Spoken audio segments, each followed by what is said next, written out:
কসবার কলেজে ধর্ষণ কাণ্ড নিয়ে 3টি জনস্বার্থ মামলা দায়ের হয়েছে কলকাতা হাইকোর্টে। বিচারপতি সৌমেন সেন এবং বিচারপতি স্মিতা দাসের ডিভিশন বেঞ্চে রয়েছে শুনানি। কলেজে ধর্ষণ কাণ্ড নিয়ে 3টি জনস্বার্থ মামলা দায়ের হয়েছে কলকাতা হাইকোর্টে। বিচারপতি সৌমেন সেনের ডিভিশন বেঞ্চে রয়েছে শুনানি।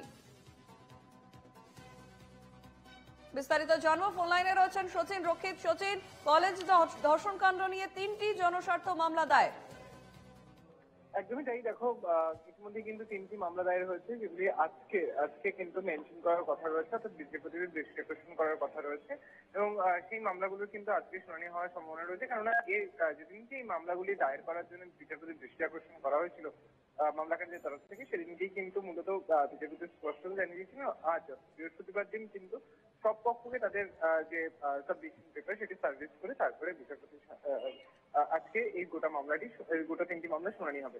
তো একাধিক আইনজীবী যারা রয়েছেন, যারা এই গোটা মামলা দিতে সুষ্ঠু তদন্তের জন্য কিন্তু মামলাটি করেছেন এবং সেখানে যাতে নিরপেক্ষভাবে তদন্ত প্রক্রিয়া সম্পন্ন হয় এবং সেই তদন্ত প্রক্রিয়া যাতে কোনো রকম ভাবে সমস্যার সৃষ্টি না হয়, সেই বিষয়গুলোকে মূলত সামনে রেখে কিন্তু এই মামলাগুলো দায়ের করা হয়েছে মামলাকারীদের তরফ থেকে।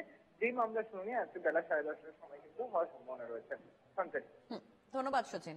আমাদের সঙ্গে ফোন লাইনে ছিলেন প্রতিনিধি সচিন রক্ষিত।